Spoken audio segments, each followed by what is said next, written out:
আমাদের হচ্ছে মাঠে ঘাটে সব জায়গায় কাজ চলতেছে। হ্যাঁ, আপনারা হয়তো বা জানেন, মানে কৃষকের সংগ্রাম হচ্ছে একেবারে অন্যরকম। তা আপনারা হয়তো বা দেখলে বুঝতে পারতেছেন। দেখেন কিভাবে আপনার হচ্ছে চারা নিয়ে আসতেছে। হ্যাঁ, বাসে করে আপনার হচ্ছে পলট যেগুলো আছে এগুলোতে হচ্ছে চারা রোপণের কাজ চলমান শুরু হয়ে গেছে। হ্যাঁ, এই যে দেখেন সারাটা দিন কি পরিমাণে হচ্ছে কুয়াশা, ঠান্ডা, শীততাপ। হ্যাঁ, সবই কিছু অপেক্ষা করে কিন্তু আপনার হচ্ছে চারার যে একটা রোপণ। হ্যাঁ, প্লটগুলোতে, জমিগুলোতে আপনার হচ্ছে চারা লাগানো হইতেছে।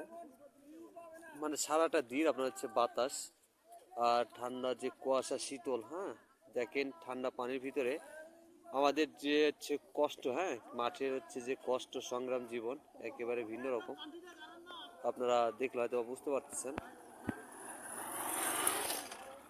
মানে একেবারে ভিন্ন রকম হয়। হ্যাঁ,